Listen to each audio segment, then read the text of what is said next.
amores? Olha só, hoje a gente vai começar a estudar a unidade 3 da apostila de História.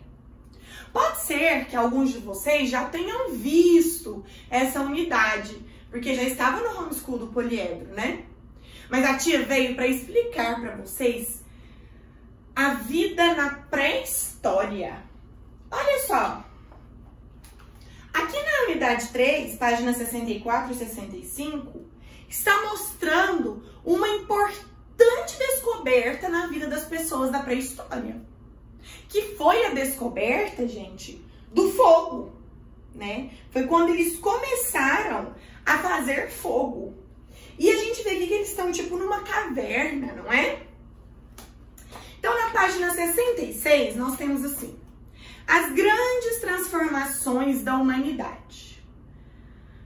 Olha só, o mundo, ele foi povoado, a gente já viu na unidade anterior, que o mundo foi povoado o berço da humanidade era a África, né? E as pessoas começaram a sair da África e ir para outros continentes, para outros lugares. Não foi isso que nós vimos? Pois é. As pessoas mudavam de um lugar para o outro em busca de sobreviver. Porque para sobreviver a gente precisa de uma moradia, a gente precisa de comida, não é? Então, eles iam de um lugar para o outro buscando formas de sobreviver, formas de sobrevivência. Lá no homeschool do Poliedro, se vocês entrarem, no semanário 2, na terça-feira passada e na terça-feira de hoje, eles têm um monte de vídeo bacana para vocês assistirem, que conta mais um pouco sobre a vida na pré-história. Então, olha só, na página 66, segundo parágrafo. Isso só foi possível devido à evolução e ao desenvolvimento de conhecimentos e ferramentas que garantiram a capacidade de adaptação aos diferentes ambientes e espaços. Grifos que a Tiana acabou de ler. Então, olha só. Só foi possível eles sobreviverem, eles irem de um lugar para o outro, porque eles foram evoluindo, eles foram criando novas ferramentas, eles foram tendo mais conhecimento e desse modo eles conseguiram transformar a humanidade, né? Os seres humanos, eles deram início a muitas transformações importantes da nossa humanidade, né? E que são transformações que até hoje existem. Por exemplo, aí na página 66, olha essa horta em um sítio rural. Isso aqui, o homem lá da pré-história, ele não nasceu sabendo fazer isso. Ele teve que ter um conhecimento de como que deveria plantar, de quanto tempo deveria esperar, quais eram as ferramentas necessárias, né? E aí, até hoje, a gente tem cultivo de alimentos, não é? O cercamento de animais possibilitou que os seres humanos tivessem acesso a matérias-primas como leite, couro e lã. Então, o homem lá da pré-história descobriu, nossa, se eu criar uma ovelha, eu posso ter lã. Ah, se eu criar uma vaca, eu posso ter couro e posso ter uma carne para comer. Então, eles foram descobrindo, ok? Além disso, animais domesticados, como cães e gatos, passaram a conviver em ambientes comuns, como casas e apartamentos. Hoje, a gente vê... Quem tem cachorro em casa? Eu tenho um cachorrinho aqui em casa, ele se chama Thor. Então, isso só foi possível porque lá na pré-história, os homens da pré-história, quando a Tiana diz homens, não são só os homens do sexo masculino, as pessoas que viveram na pré-história, homens e mulheres, eles descobriram como domesticar animais, como fazer com que esses animais vivessem pertinho da gente. Lá na página 67, viver em comunidade significa compartilhar valores e regras de convivência. A gente tem que compartilhar as regras de convivência, não temos, meus amores? Por exemplo, eu posso sair na rua gritando, derrubando as coisas, estourando vidros. Eu posso fazer isso? Não posso. Por quê? Porque isso não faz parte das regras de convivência de uma sociedade, né? Eu tenho que saber me comportar na sociedade. Eu posso, por exemplo, pôr um som bem alto meia-noite, a hora que o meu vizinho está dormindo? Não posso. Então o homem, ele foi evoluindo e aprendendo a viver em sociedade, tá bom? Em quase todas as atividades humanas, como estudar, trabalhar, cozinhar, brincar, é preciso fazer uso de ferramentas. Por exemplo, aí vocês estão com a apostila de história e o marca-texto. O marca-texto, a apostila, são ferramentas que servem para o nosso estudo, né? Uma coisa bacana que vocês podem fazer é falar com os avós, os tios mais velhos de vocês, até os pais de vocês. Falar sobre como os materiais escolares evoluíram. Porque não foi sempre que tinha esse material diverso que a gente acha na papelaria, a borracha da cor que a gente quer, com o personagem que a gente quer. Até tinha épocas que as pessoas não tinham acesso a isso, né?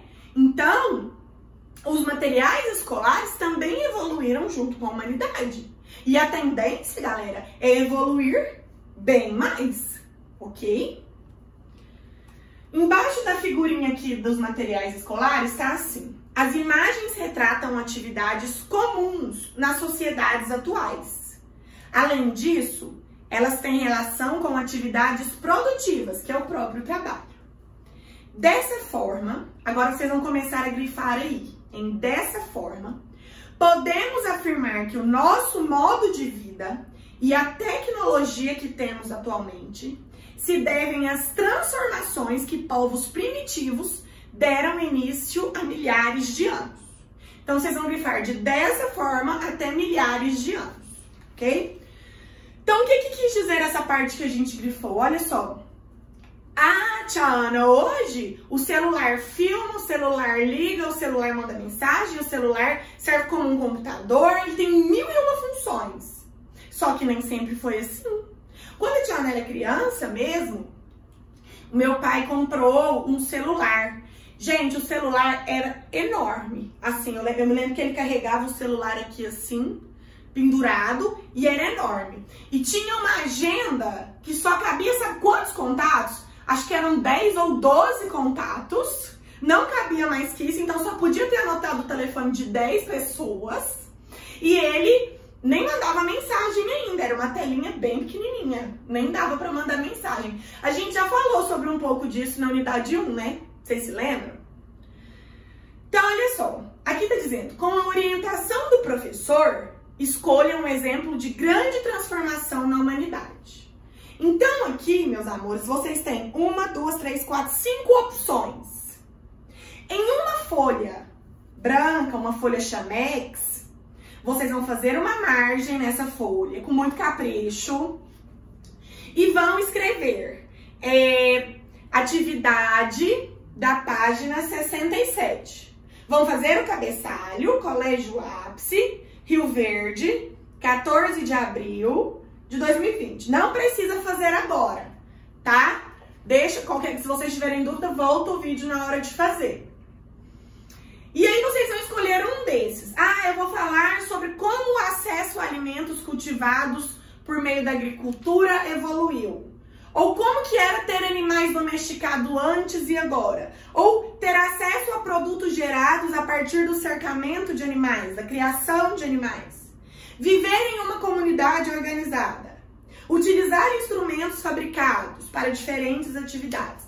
Ai, tia Ana, eu acho que eu vou falar sobre o celular.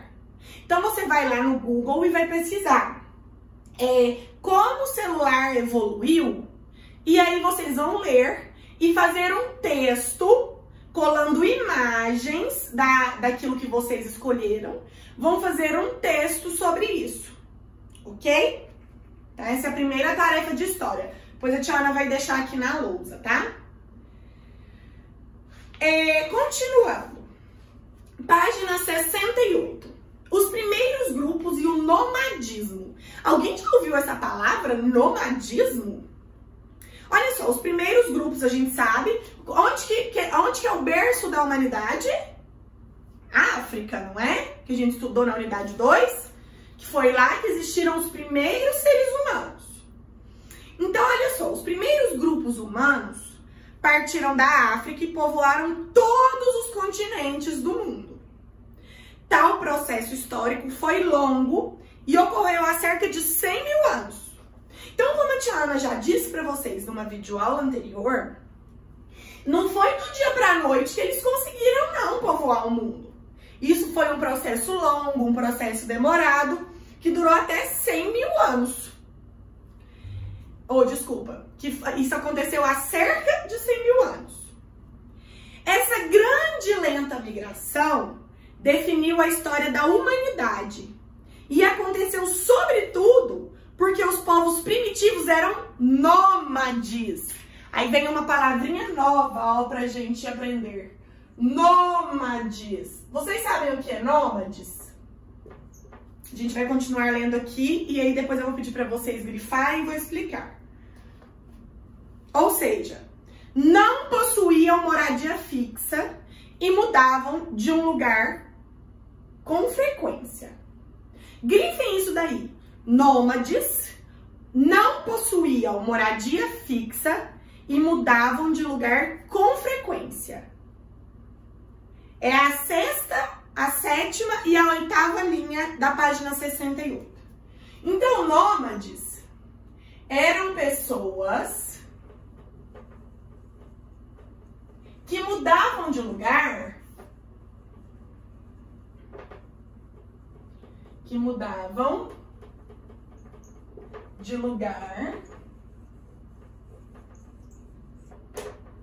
com frequência. Tia Ana, entendi não? Como assim?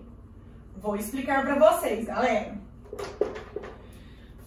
Olha só, essas pessoas, os nômades, eles ainda não tinham conhecimento de plantar, de colher, de criar animais, eles ainda não conheciam isso. Já imaginaram viver assim? Então hoje eles chegavam lá no primeiro lugar que eles acharam. Aqui nós temos bastante comida, ali nós podemos caçar os animais e coletar frutos e nos alimentar. Ótimo! Só que aí eles chegavam lá naquele lugar e comiam, caçavam. Aquilo ali ia acabando porque eles não sabiam repor, eles não sabiam plantar mais ou criar mais animais. Aí quando tava perto de acabar, eles falavam, agora eu vou ter que ir para outro lugar. Aí eles chegavam nesse outro lugar, comia, caçava, coletava, acabava ali, eles iam para outro lugar. Então esses eram os nômades, eram as pessoas que mudavam de lugar, né, de um lugar para o outro com frequência. Por quê? Porque eles estavam lá atrás de sobreviver. E para sobreviver, eles precisavam caçar, coletar, né, os frutos, as verduras que tinham nos lugares. Olha só, embaixo que vocês grifaram tá assim. Isso acontecia porque esses povos sobreviviam da coleta de frutos e da caça de animais. E com isso não produziam o próprio alimento. Não foi isso que a Tiana explicou para vocês? Que porque eles não produziam o próprio alimento, eles não tinham conhecimento, quando acabava eles tinham que ir para outro lugar. Os nômades, né, amores? Eles dependiam, portanto, do que a natureza lhes oferecia. Então, quando passavam muito tempo em um lugar, os frutos eram coletados e os animais caçados. Por consequência, para obter mais alimentos, era necessário migrar para outro lugar. Então, foi o que a Tiana acabou de explicar para vocês. Esses grupos humanos do passado são chamados pelos pesquisadores de caçadores e coletores. Grifem isso daí. Esses grupos humanos do passado são chamados pelos pesquisadores de caçadores e coletores. Na página 68, a gente tem uma imagem aí, ó, pintura rupestre pré-histórica, retratando uma cena de caça em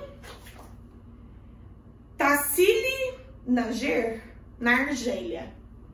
Então, amores, olha aqui. Eles faziam os desenhos, as pinturas da pré-história eram assim. Eles faziam com pigmentos. Pigmento é a cor de frutos, com sangue de animais. E eles faziam os desenhos. Aí ele aqui tá retratando como que caçava lá antigamente. Ok? Muito bem, meus amores. Olha só. Você é o historiador, na página 69. Observe as fotografias de famílias nômades. O que é nômade mesmo? Que vai de um lugar para o outro com frequência. Pessoas que se mudam com frequência. A seguir, e leia suas respectivas legendas. Então, na primeira imagem nós temos fotografia de uma família nômade da Noruega, cerca de 1890. Fotografia de uma família nômade do Tibete, em 2011. Tia Ana, ainda existe família nômade? Sim, tem pessoas que vivem assim, dessa maneira.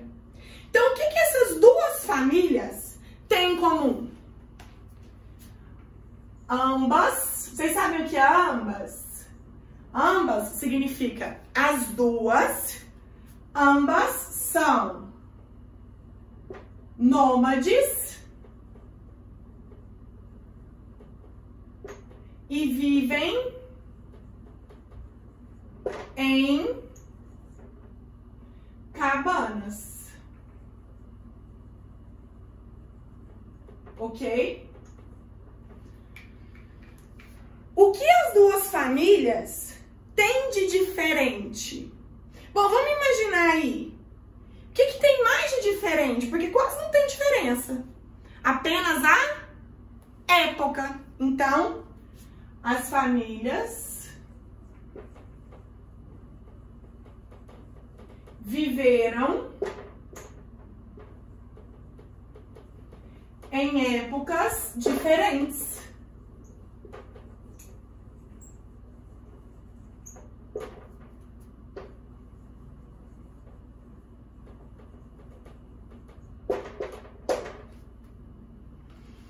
Com base em seus conhecimentos sobre o nomadismo, levante hipóteses. O que é levantar hipótese, Tiana?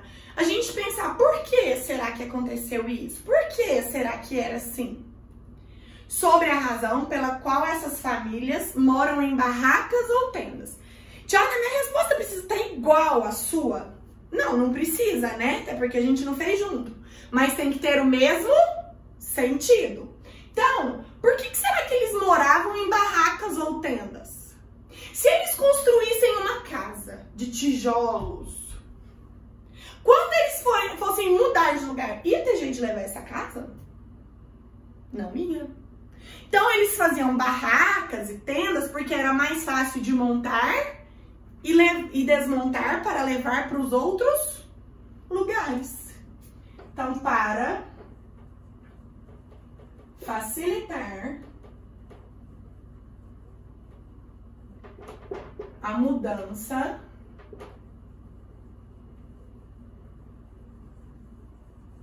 de um lugar para o outro.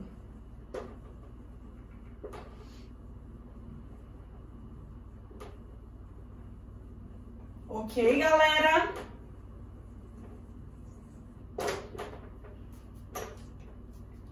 Ok? Tudo bem até aqui? Agora nós vamos juntos na página 70. Página 70.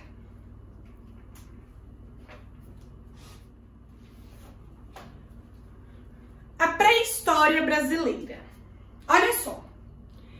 Tiana, tá? Quando a gente estava estudando o conteúdo da unidade 1 e continuamos o da 2, que nós ainda estávamos nos encontrando todos os dias, muitas crianças perguntavam, tia, mas e no Brasil? Como que foi no Brasil? Quando eles chegaram no Brasil, se a África é o berço da humanidade, quando que essas pessoas vieram para o Brasil? Lembra que a Tiana falava, a gente ainda vai estudar isso. Chegou o dia. Então a gente vai falar sobre a pré-história brasileira. As primeiras descobertas sobre a pré-história brasileira ocorreram em Lagoa Santa, Minas Gerais. Então, as primeiras formas de vida humanas né, que viveram, que foram encontradas aqui no Brasil, foram descobertas nessa cidade lá de Minas Gerais, que chama Lagoa Santa. Em 1843, o pesquisador dinamarquês Peter William Lund encontrou na região vestígios de seres humanos pré-históricos. Então, esse pesquisador dinamarquês, ele chegou ao Brasil, lá na cidade de Lagoa Santa, Minas Gerais, e descobriu que algumas pessoas tinham vivido ali na pré-história. E aí, foi ele que afirmou, depois de muitos estudos, que aproximadamente 10 mil anos já tinha presença humana no Brasil. Ok? Olha aí a pintura que retrata o pesquisador em Lagoa Santa, Minas Gerais. É a obra de outro artista, Peter Andreas Brandt. Então, quando o pesquisador saía a campo para pesquisar os vestígios de seres humanos pré-históricos de Lagoa Santa, ele contava com o trabalho do desenhista e pintor Peter Andreas Brandt. Brandt nasceu em 1792 na Dinamarca e, assim como Lund, passou parte e o final de sua vida em Lagoa Santa, Minas Gerais. Morreu em 1862. Ok? Aqui, nessa época que eles chegaram aqui no Brasil, que eles faziam essas pesquisas, o Brasil já tinha sido colonizado, os portugueses já tinham chegado aqui e tudo aquilo que a gente já estudou, ok? Página 71. A partir de 1970, pesquisadores fizeram novas descobertas sobre os vestígios humanos de Lagoa Santa e constataram que, aí vocês vão começar a grifar agora, os primeiros grupos humanos de que se tem registro no Brasil migraram para cá há cerca de 11 mil anos. Eram povos nômades que viviam da coleta de frutos e da caça de pequenos animais. Então, há 11 mil anos, essas pessoas começaram a habitar o nosso país. E eles eram nômades, que iam de um lugar para o outro. Essa datação e demais informações foram possíveis devido à descoberta do fóssil de uma mulher, o mais completo encontrado então na região, que recebeu o nome de Luzia. Vocês se lembram que o primeiro fóssil humano encontrado na África, que é o berço da humanidade, era de quem? De quem que era? Vocês lembram? Da Lucy. Que ela era um ser humano que lembrava um macaco também. Vocês se lembram? Lá na unidade 2 tem falando sobre ela. Aqui no Brasil, o primeiro fóssil de ser humano encontrado foi da Luzia. Eles deram o nome dela de Luzia.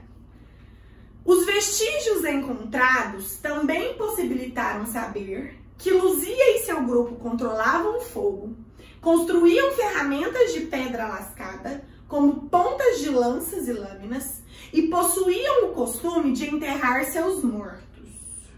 Grifem isso daí. Os vestígios até seus mortos. Outra característica dos primeiros grupos humanos no Brasil é que, apesar de serem nômades, eles não buscavam abrigos em cavernas, mas em locais abertos, próximos a nascentes e riachos. Então, quando essas pessoas começaram a habitar o Brasil, os nômades, eles não iam atrás das cavernas. Eles gostavam de lugares abertos, perto de águas, né, das nascentes e dos riachos. E por que isso? Porque eles tinham acesso mais fácil à água. E isso significava também que aquela região ali tinha uma vegetação para alimentação muito rica. Ok? Olha essa ponta de lança produzida na pré-história brasileira, na página 71. Você sabia? Assim como Lúcia, encontrada na Etiópia e cuja ossada data de 3 milhões de anos, Luzia, o fóssil humano mais antigo das Américas, era o de uma mulher. Os pesquisadores explicam que a chance de encontrar fósseis humanos mais completos de mulheres da pré-história é maior, pois geralmente a causa da morte dos homens era o ataque de animais ferozes quando saíam para caçar. Ok? Na página 72, nós temos: Luzia e seu grupo também conviviam com animais gigantes, que os pesquisadores chamam de megafauna brasileira. Então, as pessoas da pré-história, eles conviviam com animais enormes, gigantescos, né, que é chamado de megafauna brasileira, e que desapareceram há aproximadamente 10 mil anos por causa de mudanças ambientais, como o aumento da temperatura do planeta Terra, né? Descubra alguns animais que fizeram parte da megafauna brasileira. Para isso, retire os adesivos do material complementar. Vocês vão retirar os adesivos da página 195. São só 6 adesivos que vocês vão retirar. Quem ainda não fez, pega para fazer. Bom, então vamos continuar falando da megafauna brasileira. O tigre dentes de sabre podia atingir até 1,5 metro de altura e pesar até 350 quilos. Podia ser encontrado em todo o território brasileiro. Então, a gente vai colar o tigre dente de sabre aí, esse. 1,5 metros, a Tiana tem 1,7. É um pouquinho menor que a Tiana. A preguiça gigante era a maior de todos os animais pré-históricos, chegando a 4 metros de altura. Habitava praticamente todo o território do Brasil e, de acordo com pesquisas, era encontrada com maior quantidade no atual estado da Bahia. Essa é a preguiça gigante. Vocês vão colar ela aqui. O xenorinotério, desafio vocês a falarem essa palavra, xenorinotério, tinha longo pescoço, chegava a cerca de 2,5 metros de altura e podia pesar até 800 quilos. De acordo com pesquisadores, esse animal vivia principalmente nos territórios que correspondem aos atuais estados da Bahia e de Minas Gerais. O xenorinotério.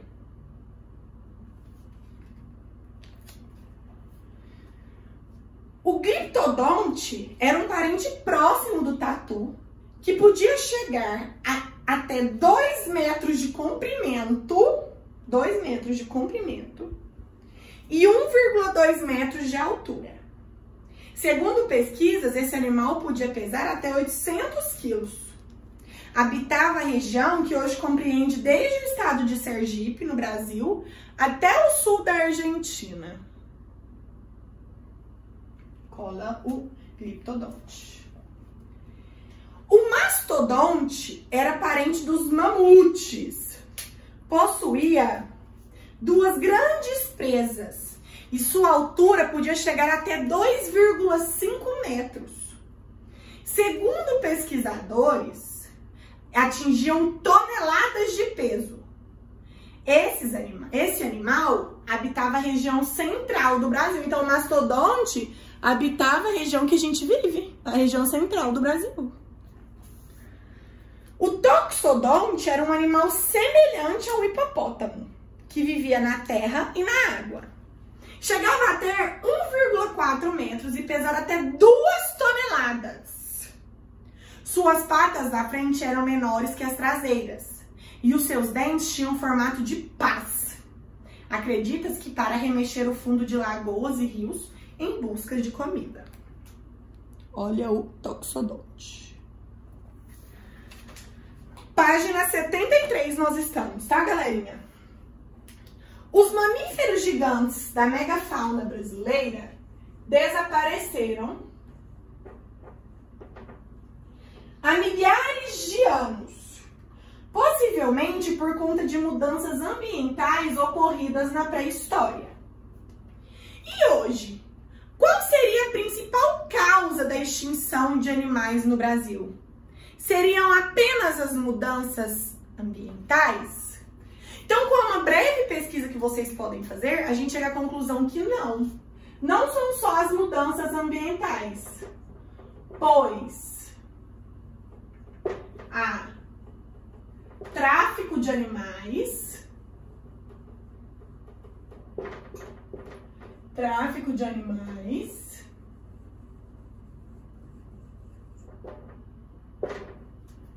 o que mais que pode acontecer, gente? Caça predatória, ou seja, as pessoas caçam os animais. Predatória, etc. Ok? Letra A. Converse com seus colegas e pesquise um animal que está em risco de extinção no Brasil. Então, vocês vão conversar aí com a família de vocês, né, com um irmão, com um primo, com alguém que está aí com você na sua casa e vão pensar, vão pesquisar qual animal que está em extinção no Brasil. Aí você vai escrever aí na letra A. Na letra B, quais medidas podemos tomar para evitar que os animais entrem em extinção? Essa também é uma resposta pessoal. Então, você junto com seus companheiros aí, né, de distanciamento social, vocês vão conversar sobre como que a gente pode evitar que os animais entrem em extinção, ok? Agora, todo mundo com a tia Ana lá na página 74. Semana passada, a gente ficou fazendo só as correções, vocês se lembram? Pois é, lá no homeschool da semana passada, tava pedindo para vocês lerem a 74 até a 76, para vocês aprenderem mais um pouco. Então, a tia Ana já vai explicar para vocês como a gente faria em sala de aula, ok? Então, olha só, lá na página 74 tá assim, a descoberta da agricultura e a sedentarização. Tia Ana, o que é sedentarização? Vamos pensar. Uma pessoa que é sedentária, ela é uma pessoa que fica parada. Uma pessoa sedentária, ela fica no mesmo lugar. Ela não anda, ela não caminha, ela não produz, né? A sedentarização, então, é o contrário dos nômades. Os nômades não mudavam de um lugar para o outro? Não era isso? A sedentarização é o contrário. Vamos ver? De todas as transformações na pré-história, uma das mais importantes aconteceu quando os povos primitivos passaram a produzir o próprio alimento, processo que ficou conhecido como Revolução Agrícola. Então, o que foi a Revolução Agrícola? Lembra que quando eles eram nômades, eles ainda não sabiam como produzir o próprio alimento deles? Quando aconteceu a Revolução Agrícola, eles começaram a aprender, eles começaram a plantar e a colher. Isso fez com que os povos deixassem de ser apenas coletores de alimentos e se transformassem em produtores de alimentos. Então, quando eles eram nômades, eles só coletavam os alimentos, caçavam os animais. Agora, depois da Revolução Agrícola, essas pessoas começaram a aprender a produzir seu próprio alimento. Esse processo teve início há cerca de 12 mil anos. Então, há 12 mil anos, o homem já sabe produzir o seu próprio alimento. Na região da Mesopotâmia, quando alguns grupos humanos perceberam que as sementes, quando caíam no chão, davam origem a novas plantas. Então, eles acharam interessante ver aquilo. Olha, quando essa semente cai, começa a produzir uma nova árvore, uma nova planta, né? E a Revolução Agrícola mudou a história da humanidade, né? A humanidade evoluiu muito depois da Revolução Agrícola. Ao plantar sementes e esperar que novas plantas germinassem, os povos primitivos tiveram que se afixar em um só lugar, o que fez com que construíssem as primeiras moradias, deixando de ser nômades. Esse processo de fixação das primeiras comunidades e construção das moradias é chamado de sedentarização. Grife isso aí, que a Tiana acabou de ler. Esse parágrafo em cima da imagem aqui. Então, o que acontece? Eles descobriram como que fazia para plantar e colher. Então, eles começaram a ficar num lugar só e não ficar mudando. Por quê? Porque eles estavam sempre plantando e sempre colhendo para se alimentar, certo? E então, isso é a sedentarização, quando eles começaram a morar em um lugar fixo, sem ficar mudando de lugar, certo? Aí embaixo da imagem, ainda na página 74, nós temos: ao iniciarem a prática da agricultura, os grupos humanos desenvolveram diferentes técnicas e ferramentas. Para o solo receber as sementes, os povos primitivos usavam um tipo de machado para limpar as áreas que seriam cultivadas. Então tinha que limpar a área para poder cultivar. Quem tem na família pessoas que trabalham com a plantação, com plantar e colher, sabe disso, que a gente primeiro tem que preparar o solo para poder plantar. As foices, por sua vez, eram utilizadas nas colheitas. Podiam ser feitas de pedra ou de metal, como bronze e ferro. Então, eles usavam as foices. Igual esse homenzinho aqui que tá colhendo tá usando, tá vendo? Mais tarde, com a domesticação dos animais, desenvolveram a técnica de arar o solo com o uso da força de tração de animais. Ih, Thiago, não sei o que é tração de animais, não. Peraí. Arar o solo é para fazer o caminho aonde vai jogar a sementinha dentro. Quando eles começaram a domesticar os cavalos, os bois, né? Eles colocavam o arado e o próprio animal ia puxando e fazendo aquele caminho para colocar a sementinha, tá?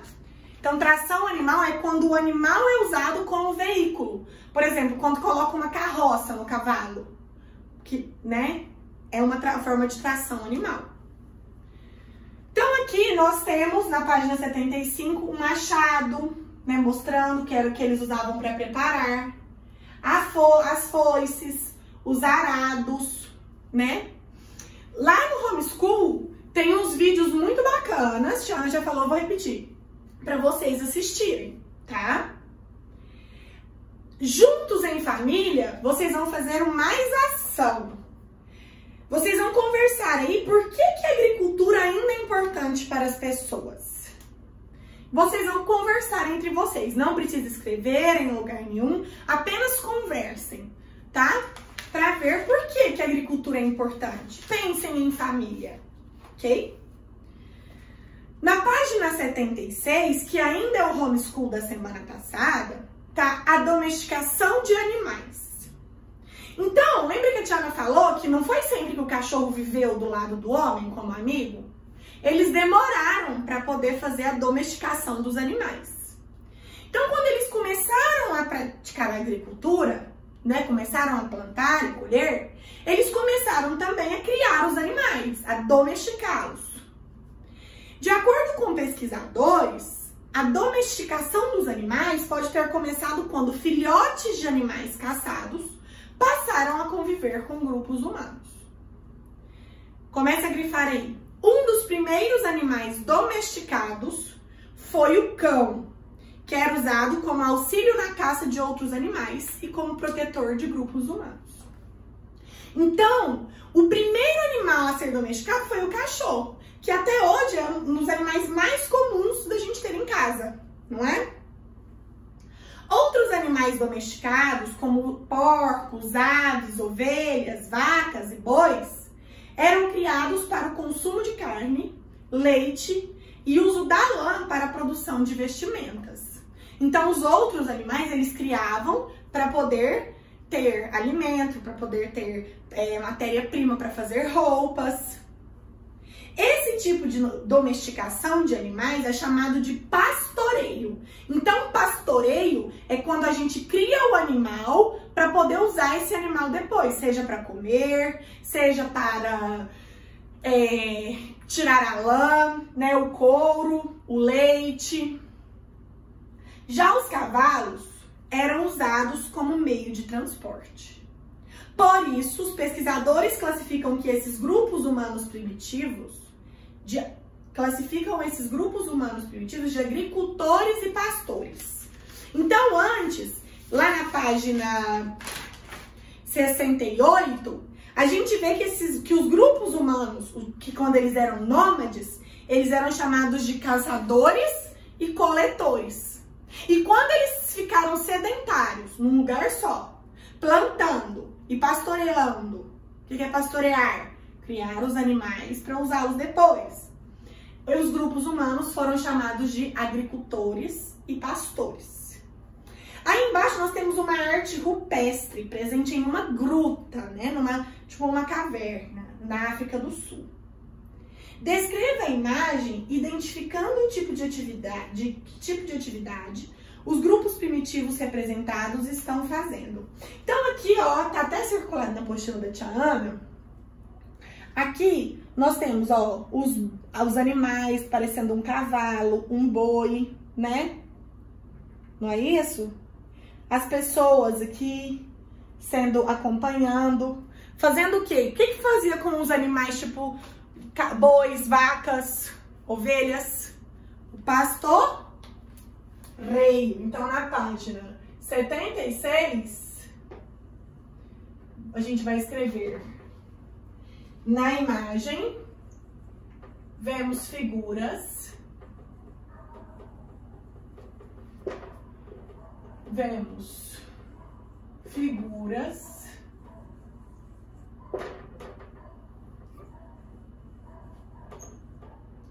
de animais acompanhados de pessoas,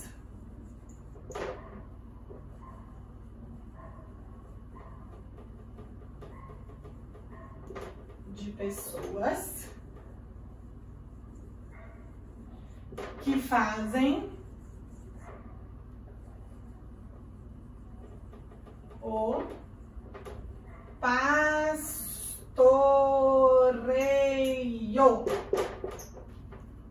Ok? Podem fazer a página 76, façam a autocorreção, bom? Na página 77, nós temos esse Quer Saber Mais? Histórias da Pré-História. É um livro, tá? Que fala sobre os animais pré-históricos. Então, para quem gosta de saber mais, para quem gostar desse assunto, quiser saber mais, dá para encontrar esse livro, Histórias da Pré-História, de Alberto Moravia, na internet, tá? Pede e chega em casa, se os pais de vocês deixarem, é claro, né? É obrigatório? Não, é só se quiser, tá bom, meus amores?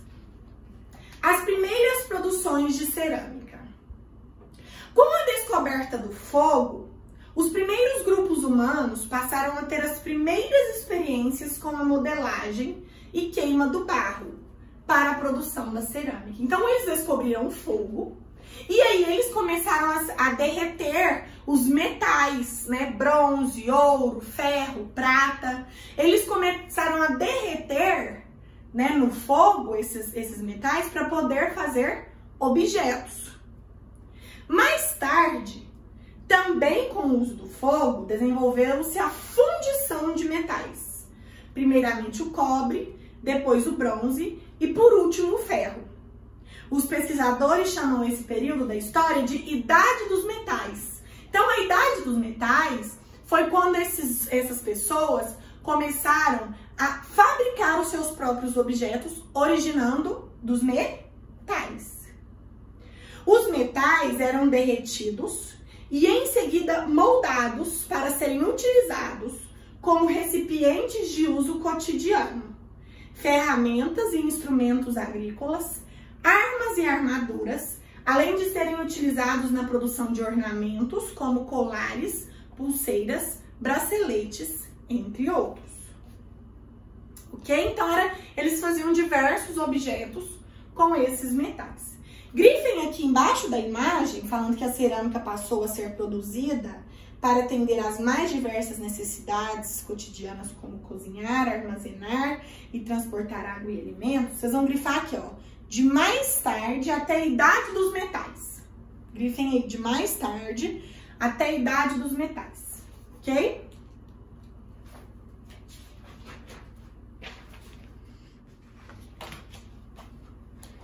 Meus amores, ainda seguindo o homeschool da semana passada, vocês vão tateando lá na página 78, em Conecte o Assunto. A prática da agricultura e a criação de animais teve início há milhares de anos. Mas será que os hábitos alimentares mudaram muito ao longo do tempo?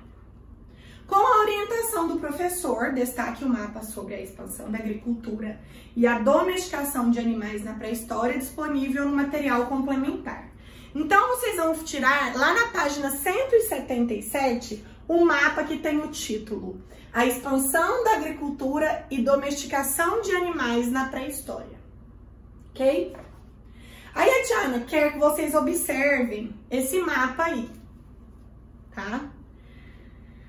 Olha só, olhando a legenda que tá aqui embaixo, nós temos que o que for com esse rosinha mais escuro, né?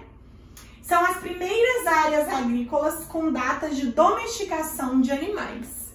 Então, aqui nessas áreas, ó, na América do Norte, na América Central, na América do Sul, foi aqui na Ásia, na Europa, na África, foi onde ocorreram as primeiras domesticações de animais. Que animais? Aí tem a legendinha, a figurinha do boi, da cabra, da galinha, da lhama, da ovelha e do porco, tá? E as outras legendinhas aqui são arroz, a cevada, o milho, paniço, o trigo, tá? Então tem a legenda aqui embaixo pra gente identificar no mapa, tá bom? Então aí a primeira pergunta, se você vivesse na pré-história e quisesse consumir arroz, em que local você encontraria esse alimento? Então, olha só, vejam aqui. O arroz é essa legendinha aqui, ó. Tá vendo? Vamos procurar aonde tem arroz. Qual lugar aqui que tá tendo essa legendinha aqui do arroz? Olhem aqui, ó.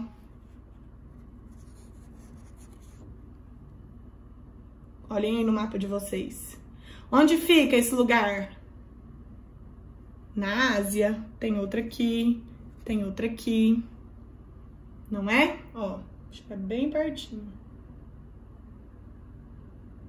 Viram? Então, em qual lugar que a gente poderia encontrar? A gente está na página 78. E na primeira bolinha, então a gente poderia encontrar...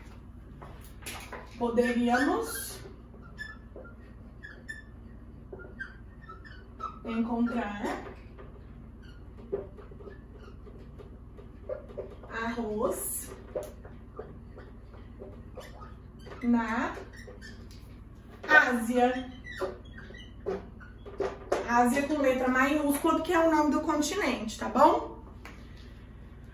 Localize no mapa e registre a seguir o nome de 3 alimentos de que você gosta e o local onde eles eram cultivados.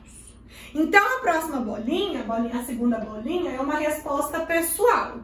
Você vai lá no mapa e vai encontrar 3 alimentos que você goste. E aí você vai responder na segunda bolinha quais alimentos são esses. Então, por exemplo, eu gosto do arroz que fica na Ásia. Eu gosto do trigo que fica na África. E eu gosto do milho que fica na América do Sul. Certo? Em qual região do mundo a agricultura e a domesticação de animais surgiu primeiro? Então, olhando as datas aí, na América do Norte surgiu 4.500 antes de Cristo, 4.750. Na América do Sul, 4.500 antes de Cristo. Na Europa, 5.000 antes de Cristo. Aumentou. Na Ásia, 9.000 antes de Cristo, 8.500 antes de Cristo, não é?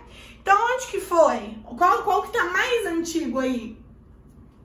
Na Europa, que foi 6.000 antes de Cristo, e na Ásia, 9.000 antes de Cristo. Na Europa e na Ásia. Ok? Ok? Como você chegou a essa conclusão? Quando a gente olha aqui no mapa, meus amores, ó. Quando a gente olha aqui no mapa, ó, 9.000 antes de Cristo na Ásia, 6.000 antes de Cristo na Europa, 4.500 antes de Cristo na América do Sul, tá? Então, observando as datas do mapa.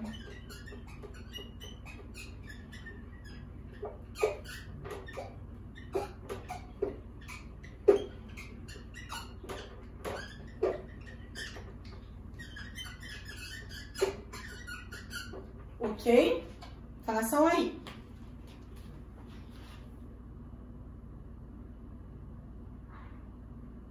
Aí, ficou melhor, né? Bom, meus amores, lá na página 79 agora, tem assim: complete o quadro com os nomes dos alimentos consumidos durante a pré-história em cada continente indicado a seguir. Então, nós temos primeiro a América. Olha só, vamos observar aqui a América. Aqui na América, a gente só tem um tipo de cultivo, ó, que representa qual? Milho, não é? Essa legendinha aqui não representa o milho?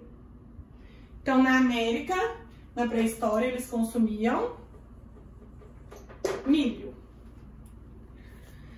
Na Europa, a Europa tá aqui, ó. Mais ou menos, ok? Na Europa, tem o que aqui, gente? Ó, tem um triguinho, tem a cevada, tem o paniço, bem aqui, ó. Ui, acho que eu risquei em cima do paniço. Aqui. Então, na Europa, a gente tem trigo, paniço, cevada. É um em cada linha, tá? Que vocês vão escrever. Porque no da Tiana não cabe. Na Ásia agora. Não, na África agora. A África tá aqui. Esse continente aqui. O que nós temos aí? O trigo e a cevada.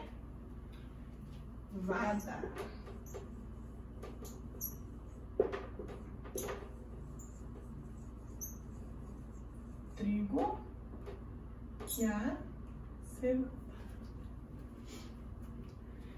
E por último, na Ásia, olha só o que nós temos na Ásia, ó. Arroz. O que mais? Cevada. Trigo. Bem aqui, um do ladinho do outro. Ok? Então, na Ásia, nós temos arroz, cevada, trigo. Certo, galerinha? Tudo ok? Agora, a tia Ana Maria vai passar para vocês a agenda que vocês vão fazer. A nossa próxima aula de história é terça-feira que vem, dia 21 de abril, tá bom? Então, a Tiana quer que vocês deixem essas atividades prontas para o dia 21 de abril. Combinado? Então, nós temos 7 dias para fazer até lá. Dá tempo, não dá? Qualquer dúvida, pesquise na apostila, busque, tá bom? As respostas que tem tudo na apostila.